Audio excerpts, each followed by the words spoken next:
As Zach mentioned, I'm going to be giving an overview of the 2021 WHO classification of tumors of the central nervous system, focusing on some of the changes that we're seeing over the last several years or so.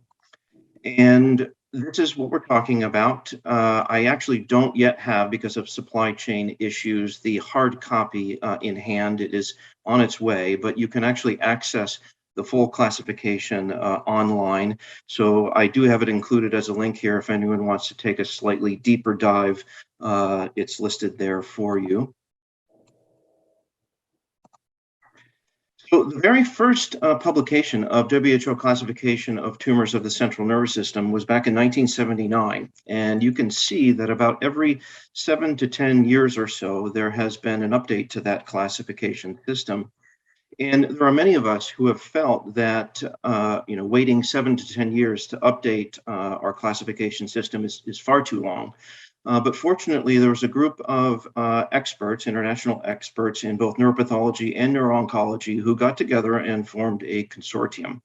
And they called that consortium C-IMPACT, which stands for Consortium to Inform Molecular and Practical Approaches to CNS Tumor Taxonomy.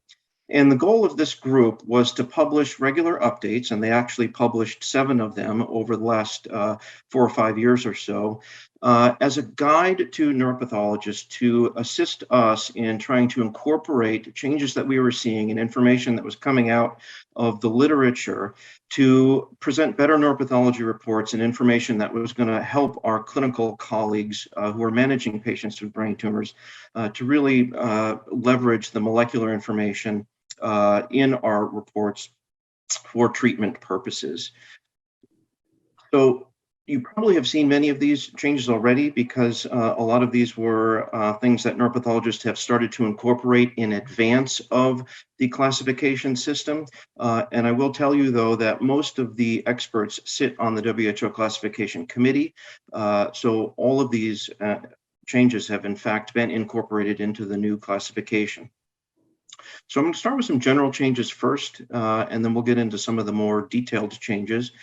So with molecular biomarkers having been, much further elucidated over the last several years, that certainly has been great for our patients. But because of that, there have been challenges that have arisen on how to actually organize the classification of our tumor types. We know that there are certain tumors that are readily and consistently characterized by defining molecular features. And the classic example there is the oligodendroglioma, which now in WHO and actually in 2016 required both an IDH mutation as well as one P19Q co-deletion. So that's actually in the diagnosis. There are other tumors where molecular patterns are not specifically required, but certainly can support that classification, such as the papillary craniopharyngioma, which we know most of these have an underlying V600E BRAF alteration. And then there's still other tumors that are rarely, if ever, diagnosed using molecular approaches such as the subependymoma. So what we currently have is still sort of a hybrid taxonomy, and this is still evolving. I do anticipate that moving forward, we're going to have more and more tumors that are specifically defined by their molecular alterations. So as has been mentioned previously, anticipate further C-IMPACT updates moving forward. Other general changes that hopefully most of you have been seeing in your neuropathology reports is the way that we are presenting our information. So we are going with an integrated and layered diagnostic approach. And essentially what you have is a top-line integrated WHO diagnosis, if you will. And then beneath that, the neuropathologist will list all of the relevant and salient features that were present on that case. The histologic diagnosis, what the grade was, and any molecular testing that was performed. So here's an example of an integrated and layered diagnosis. The integrated diagnosis being glioblastoma IDH wild type, WHO grade 4. And then here's our layered approach where we're listing the histology as GBM, and you can clearly see a nice example of a glioblastoma over on the right. Glioblastomas are graded as grade 4. And then we did a variety of molecular tests, and all of that information is listed here, some of which is useful in actually making the diagnosis, but other is more important as far as the patient management for this individual patient's tumor. Some other changes that you might be seeing is the introduction of the terms not otherwise specified and not elsewhere classified. This actually was the very first update that C-IMPACT now published back in 2018. So the term NOS is applied when the diagnostic information that's needed to assign a specific WHO diagnosis is not available. And an example here might be that you're looking at a small biopsy of what looks histologically like a classic oligodendroglioma. It fits clinically with the information on that case, and you do have some supportive immunohistochemistry. You have an IDH1 mutation, you have retained staining for ATRX, and you have no evidence of any P53 staining, but you unfortunately have exhausted your tissue and you don't have enough to perform 1p19q co-deletion testing. So technically you can't make the WHO diagnosis of oligodendroglioma because you don't have the 1p19q to confirm. So that's where you would say oligodendroglioma, comma, NOS, and then in a comment, you would indicate that confirmatory testing unfortunately could not be performed. Not elsewhere classified is slightly different. That's when you have ample tissue and you have all the testing that you need, but the results actually don't allow you to make a WHO diagnosis. So there's some clinical or histologic or molecular mismatch with what you're seeing. And so therefore you apply the term NEC. Now, both of these are basically alerts to the oncologist and the treating physicians that as a neuropathologist, we've not been able to make a specific WHO diagnosis. And it behooves one to then dive a little bit deeper into the report to find out what was going on, or perhaps, and maybe even better, having a conversation with a neuropathologist so you can understand the parameters that were or were not present in that particular patient's tumor. Some other general changes you'll be seeing is we've moved away from Roman numerals and we are now using Arabic numerals for CNS tumor grading, hopefully to reduce some of the confusion that can arise with Roman numerals. We've also shifted to grading within tumor types. And an example here is astrocytoma IDH-mutant, which can now be graded as a 2, 3, or 4. This essentially eliminates the diagnoses diffuse astrocytoma and anaplastic astrocytoma from the integrated diagnosis line. Certainly, these histologic features would be present in a layered approach, but we've simplified things such that with an IDH mutant astrocytoma, that is the single diagnosis graded as either a 2, 3, or 4. And then for certain tumors, we've gone to combined histologic and molecular grading. And an example here is glioblastoma IDH wild type, WHO grade 4. I'm going to go into this in a little bit more detail shortly, but essentially, you can now make the diagnosis of glioblastoma in a couple of different ways. One, you can have traditional glioblastoma histology in the setting of an IDH wild type diffuse astrocytoma, namely vascular proliferation and necrosis. Or if you have low-grade histologic features in an IDH wild-type astrocytoma, but you have very specific molecular alterations that are commonly found in GBMs, that is now sufficient to diagnose that as a glioblastoma IDH wild-type WHO grade 4. And as I said, I'm going to go into that in a little bit more detail shortly. In the new classification, we actually have 19 newly recognized entities and 3 provisional entities that need a little bit more study. And unfortunately, I don't have time to go into each of these, but I'm going to try and touch on several of them. And what you'll notice is that many of these new tumors fall into the pediatric type of diffuse gliomas. So in the 2021 classification, for the first time, we have separated out our adult type diffuse gliomas and pediatric type diffuse gliomas into 2 separate categories. And a lot of this work has been done because of the elucidation of the molecular differences between these broad categories of tumors. What you're seeing here is sort of a snapshot of how we're further subdividing our pediatric type diffuse gliomas. We now have 4 low-grade gliomas and 5 high-grade gliomas in the pediatric type. You'll also notice that many of these tumors have a very specific molecular alteration tied to them.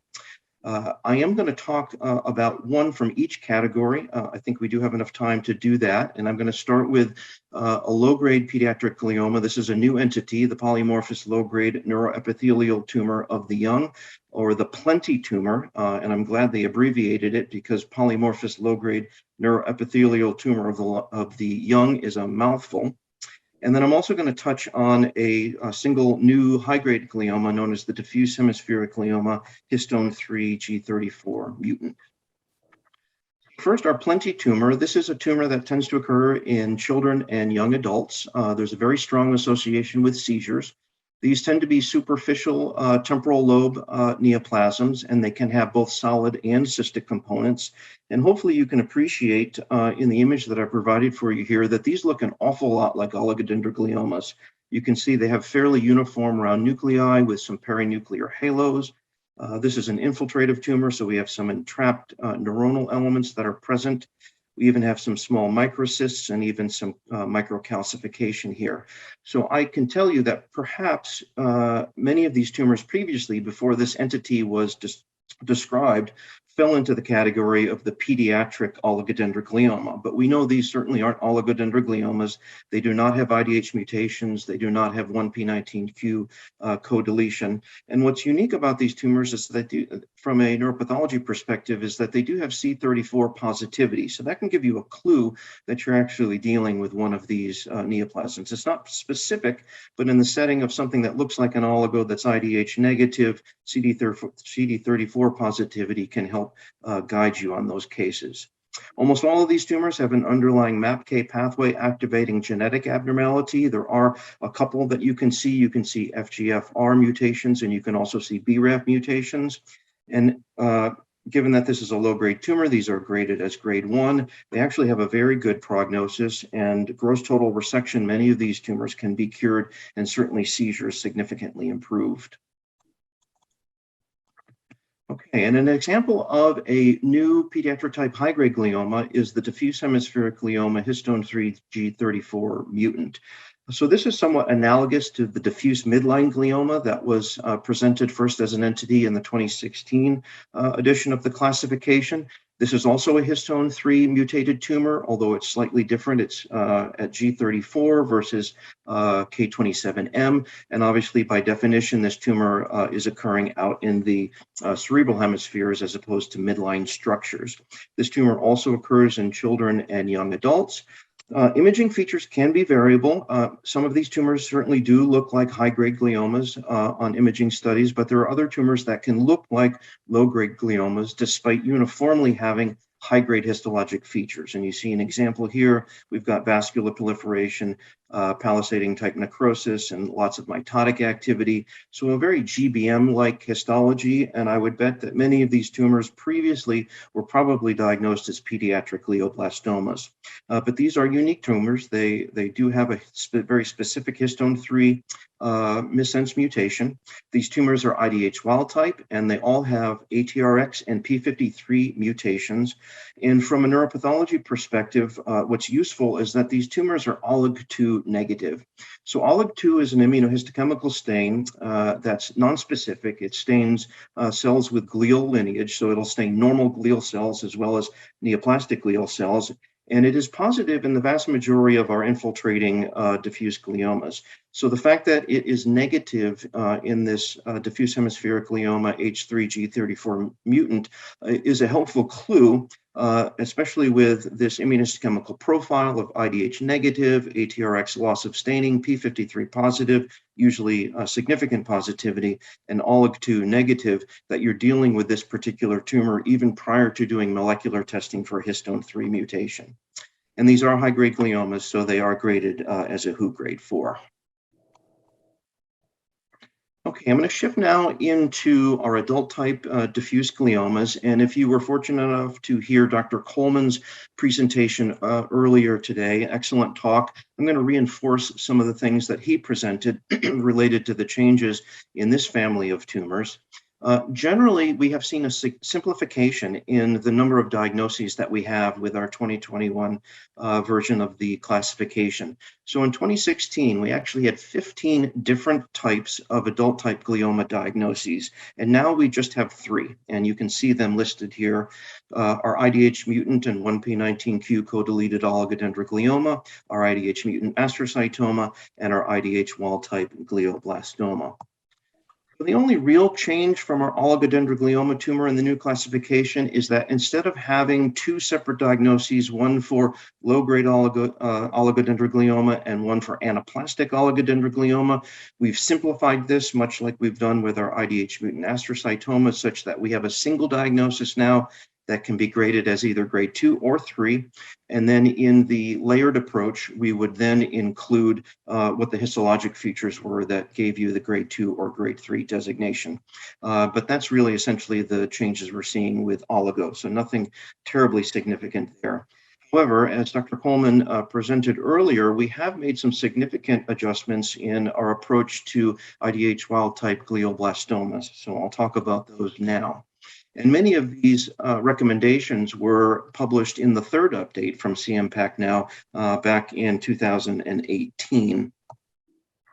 We've known for some time that there is a subgroup of diffuse astrocytomas that, despite having fairly low-grade histology, they can have clinically aggressive behavior.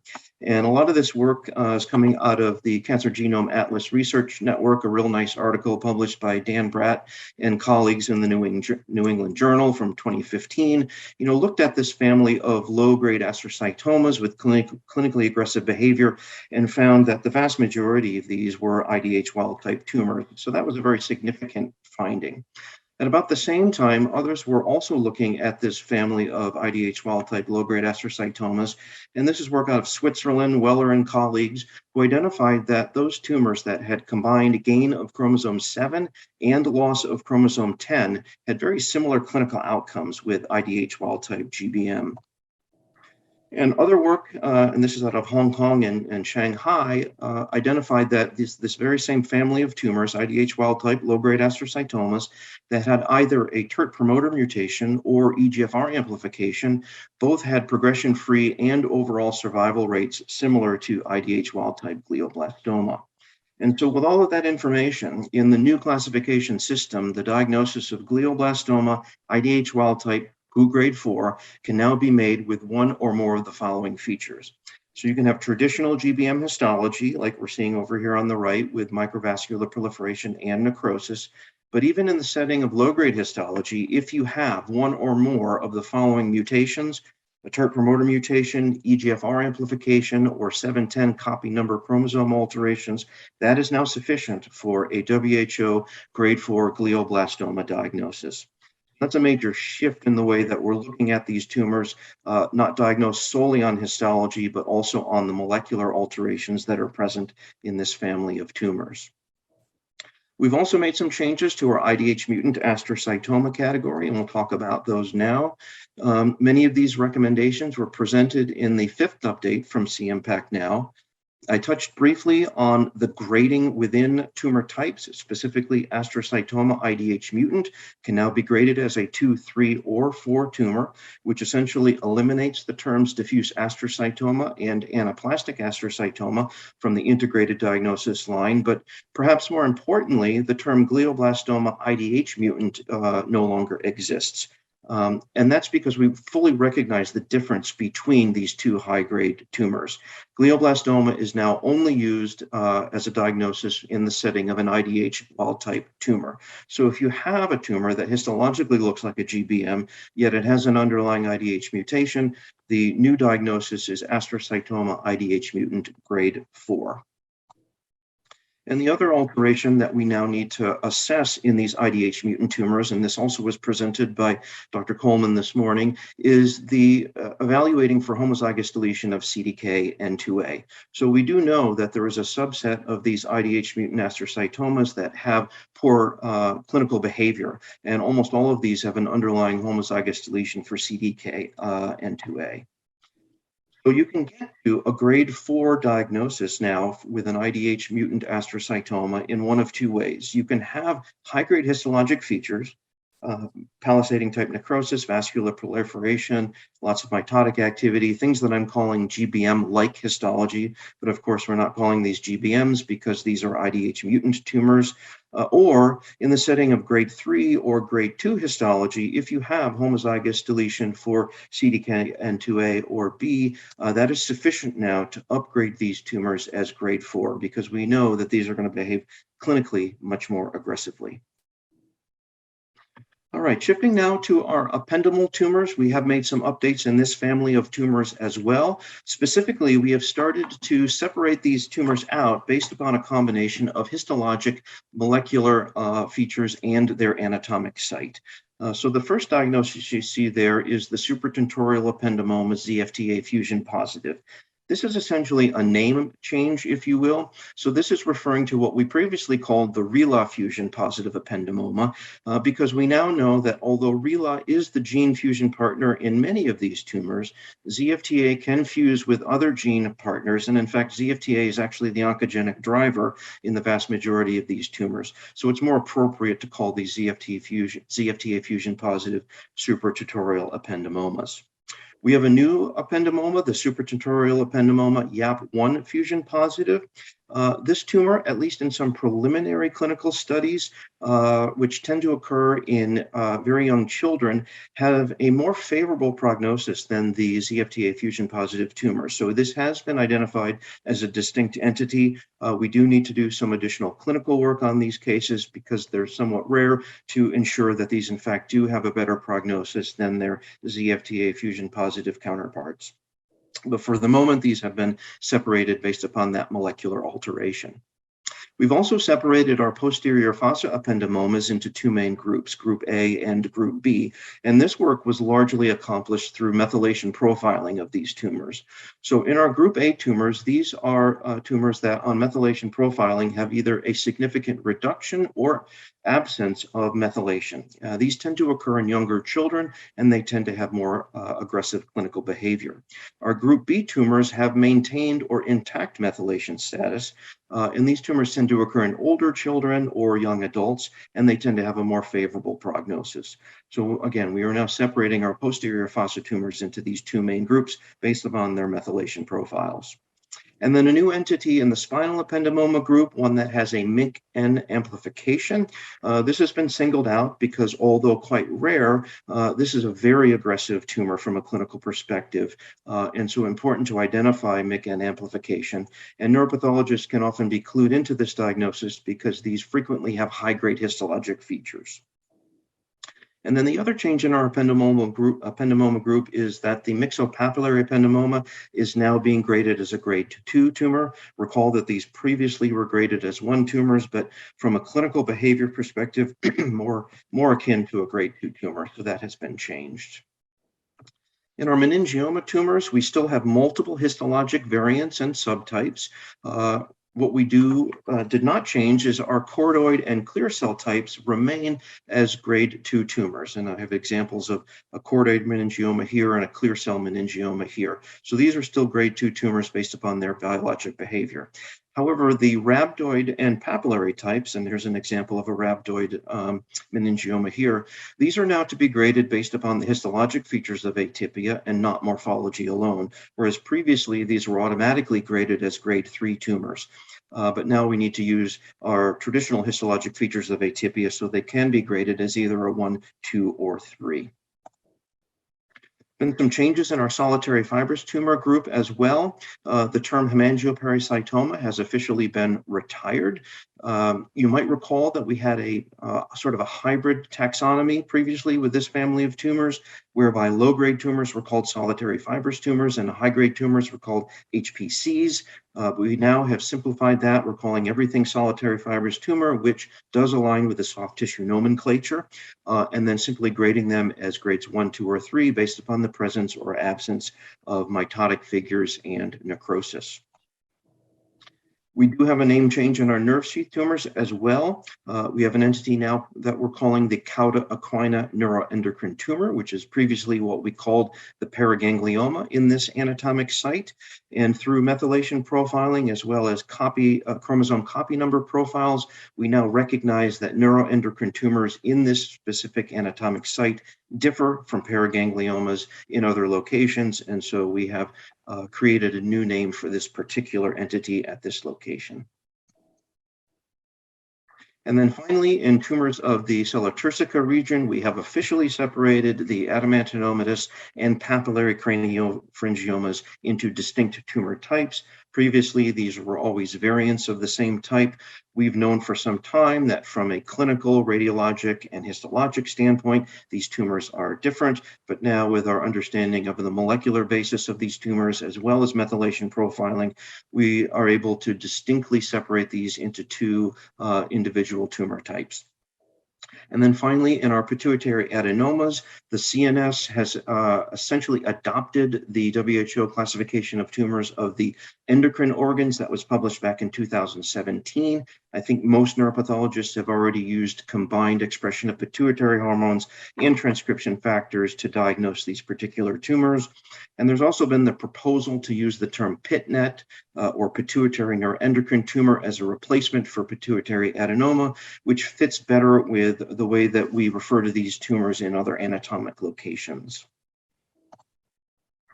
So that was sort of a high level and fairly rapid overview of some of the changes that we're seeing in the 2021 classification. And in the couple of minutes I have left, what I thought I would do is share with you a case that I recently saw in follow-up that I think nicely highlights some of the changes that we're seeing specifically in our astrocytic tumor family. So this is an unfortunate 35-year-old female who presented with headaches and a left frontal temporal mass. You can see here, no significant enhancement post-contrast. She underwent a tumor resection, and you can see that we have a low-grade astrocytoma without any evidence of mitotic activity, vascular proliferation, or necrosis. On immunohistochemistry, there was evidence of an underlying IDH1 mutation. ATRX staining showed loss of staining in the vast majority of tumor nuclei, which is what we would expect. You can see nice internal control staining of a blood vessel here in the center. P53 showed positivity in a number of tumor cells, and Ki67 overall showed a low proliferative index. Now, had we been leveraging the previous classification system from 2016, we would have called this a diffuse astrocytoma IDH-mutant grade 2. However, we now recognize that there's a subset of these tumors that are going to behave clinically more aggressively, and we need to assess for homozygous deletion of CDKN2A. So we did go on and do FISH testing on this, and you can actually see that this tumor did in fact have homozygous deletion for CDKN2A in the majority of tumor cells. So using the new classification system, the diagnosis applied is astrocytoma IDH-mutant WHO grade 4. So even though the histology was that of a diffuse astrocytoma, which tends to be a low-grade histologic appearance, we graded this as a grade 4 based upon the presence of homozygous deletion for CDKN2A. So there was some residual tumor surrounding the resection cavity, and ultimately this patient was treated with chemotherapy and concurrent radiation. And she did well for about a year with stable disease, but unfortunately, as you can see, did develop areas of recurrence, in particular new areas of enhancement that we did not see previously, some peritumoral edema and midline shift. And she ultimately underwent a second resection of her tumor. And hopefully, even if you're not a neuropathologist, you can appreciate that there's a significant change to the histology in this case. We now have a significant increase in cellularity. There's much more nuclear atypia, pleomorphism. Mitotic activity was rather conspicuous. We now have vascular proliferation and areas of necrosis. So we have all high-grade histologic features. You can see the Ki67 is now off the charts, although we still do have an underlying IDH1 mutation. Now, had we been using the previous classification system, this would have been diagnosed as a glioblastoma IDH-mutant grade 4. However, we now know that moving forward, we're only going to be using the term glioblastoma for IDH wild-type tumors. This one has an IDH mutation, so the diagnosis is astrocytoma IDH-mutant WHO grade 4. This is what we called it a year ago. However, now using our layered diagnostic approach, in addition to homozygous deletion for CDKN2A, you can now tell that we have high-grade astrocytoma histologic features. So even though the diagnosis hasn't changed, hopefully the oncologists can appreciate that we have had progression now on the histologic features of this particular tumor. So if we have any time left, I'd be happy to answer any questions. And again, thank you for allowing me to participate in today's course. Dan, that was a tour de force. Great talk. That was a lovely talk. Thank you. Yeah, it's going to take me about 3 times to watch it before it starts sinking in. It's a great overview. Very concise. I don't see any questions. I have one question Oh. for you, Dan. It's nice to see you, and we're looking forward with you joining our group. With hypermutator phenotypes and IDH-mutant gliomas, do you feel that could have a role in the subclassification of these tumors in the future? Yes, Matt, I do. I think, thanks for the question. I think, we're at a point where we're going to be providing further classification to these individual tumors based on a variety of alterations, including methylation profiling, to further subdivide these tumors.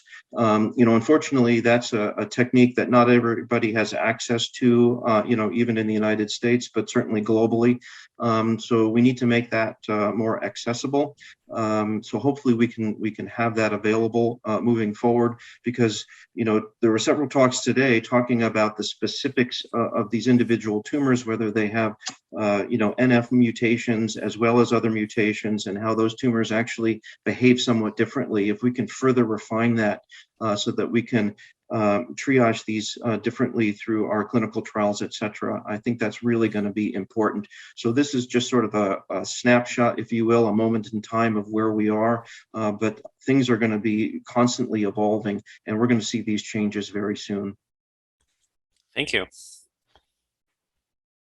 Hi, Dr. Brown. Thank you so much. That was a really wonderful talk, and I agree with everyone that it was a wonderful overview. I think it was just more of a comment, is that what you just spoke to is that it's so hard to do a lot of this testing, even as you're joining the Providence system. We're all sending out testing to different areas, and finding, especially the chromosomal analysis and everything, is really complicated. So one of the things I struggle with in my practice is just kind of waiting for the final diagnosis and how much delay that's resulting in and how that plays out. And do you have any advice in terms of for pathologists? Because understandably, a lot of our pathologists, especially those who are not neuropathologists and are not in that center, are anxious to make a diagnosis without all this information now. Yep. So, that's an excellent question, and it's certainly something that we face at my institution and in our clinical practice. So, generally, I approach this in a couple of ways. So, there's certainly a fair number of immunohistochemical stains that can point us in the right direction, at least from a preliminary perspective. And Dr. Coleman spoke to, what they do at their institution as sort of a screening panel. My hope is that moving forward, we're going to start to see more immunohistochemical, what I'm calling surrogate markers, if you will. So immunostains that can, really provide information as to what the underlying molecular signature is without having to specifically do full bore molecular type testing.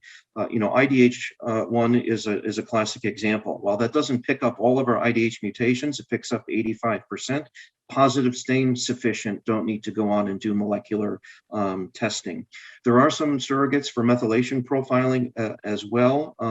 Histone 3 K27 methylation immunostain is a nice stain that can help you segregate those tumors that are methylated from unmethylated without having to do methylation profiling. So again, it's my hope that moving forward, we can have more of these surrogates, and that we can sort of at least preliminarily classify these tumors without having to do additional molecular testing. And, in my group, I really reserve, next-gen sequencing for those types of cases where I haven't been able to make a specific diagnosis with what I currently have available in our clinical laboratory. If patients are ultimately needed to have these specific alterations for clinical trials, et cetera, then we go and do that. But I do think that there's a lot that you can actually do from a diagnostic standpoint using some simple techniques already.